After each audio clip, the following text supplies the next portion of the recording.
Están escuchando Nuestra Gente con Linda Parra.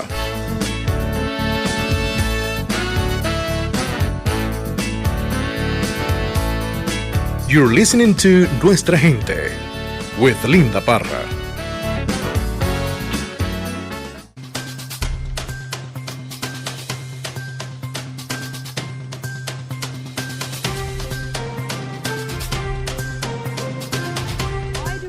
At United Way, why do our partners engage like this? Why do our volunteers need to come help us out? It's because 44% of the families in our area live either at the federal poverty level or at the level we call our ALICE families, asset limited, income constrained, employed. These are the folks who live paycheck to paycheck, which can be very difficult. Now, I'm going to give you an example of one of these families. We have folks right now with babies that have RSV or flu, and they need to stay home and take care of these babies. When you live paycheck to paycheck, you can't afford to stay home for a week and take care of that baby. It's tough to do, but that's where they are. They've got to stay home and take care of baby. Now, what's tough about this is losing a week's pay can create a cascade of financial difficulties that is really hard to recover from quickly. We are hoping that this kind of food relief mitigates those problems for these families and helps them get back on their feet after a tough time. So with utilities going up, with housing, expenses going up, we really want to make a difference for these folks. So what I want to remind everyone is 211 is a great resource. If you think you need some help, or you know somebody who you are in contact with, maybe it's a colleague, a friend, somebody at your church, feel free to call 211. It's a lot easier than Googling up resources, and 211 Community Resource Advisors are amazing people who can walk you through a number of opportunities for relief during a tough time. So please. Hi, my name is Linda Parra. I am the founder and president of Nuestra Gente Community Projects, a 501c3 located on the Old South End, serving Lucas County and Wood County migrant workers. One of the things that we're doing, we're feeling a huge gap in our community, which is food.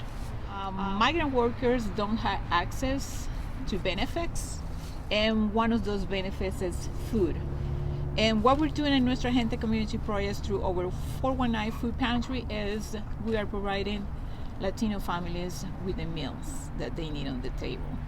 They don't get those benefits because they're migrant status, and also because the language barrier. So we're serving Latinos through our bilingual food pantry. It's Spanish and English. We welcome them. We talk on the same language, Spanish. On the shelves we have stickers, labels in Spanish, so they understand the food that they need and they can take it. So this is our mission with our community. We're covering this gap. We started serving holiday baskets in 2018 with turkey baskets and Christmas baskets. We provide toys and food and on Christmas too.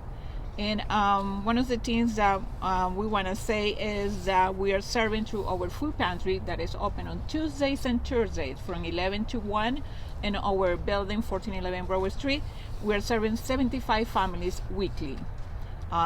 Most of them are Latinos. And one of the things that I would like to say is Latino families that never had access to food pantry due to their immigration status or not being U.S. citizens, they should have the right to have access to food. No low-income person or family should be denied the benefit of receiving food regardless of their migrant status, because food is a basic human right and need. Thank you. Thank you, Linda. Nothing is more true. It is a human right. And I think it's really interesting with you and Elaine and Tasha, that reminder that we do have to unite together around our families and around some of the hardships they can face, especially in the economic situation we're facing right now. We at Grace Community Center, we've been here since 1969. We are the boots on the ground, the literal boots on the ground. Briefly, I grew up in this neighborhood. I graduated from Scott High School.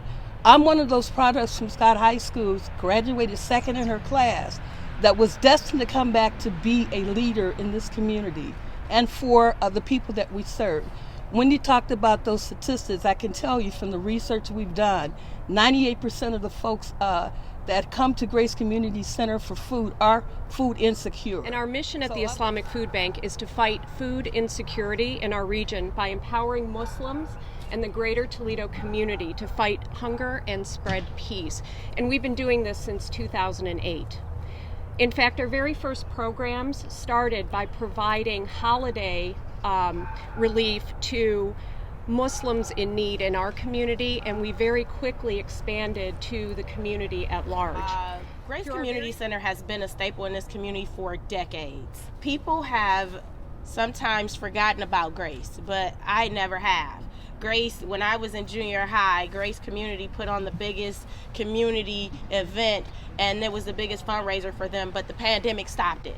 So I'm glad to see that this is happening at Grace in District 4, because this community garden has this urban farm. Let's be correct when we say this. This urban farm is huge, and the plans to move forward with it are huge. I don't know how many of you have noticed, but in the last 4 years in our country, more women have been elected to office across the United States than any time in the history of our country. And this is evident today. One thing I've learned is women are doers, and they take those action plans and they enact them with intelligence, with heart and compassion. And you see this evident here today. So we thank you so very much for that. On behalf of Taylor Automotive, Steve Taylor Jr., Mr. Taylor Sr., we're very proud and pleased to be part of this project. It's so very important. All of you know that food is connectivity. If you don't have the proper food, you're not going to receive the proper education. The family is going to struggle. Work is going to struggle. So all of this is providing and lifting our community. And we appreciate the opportunity to unite for the holidays. We have so many people in our community, a vast array of cultures, wonderful experiences and that sort of thing, but at the end of the day, all of them can be affected by food insecurity. So that's why it's important that we unite with our partners and distribute this food and make sure some families have a nice holiday and don't worry about hunger during that time.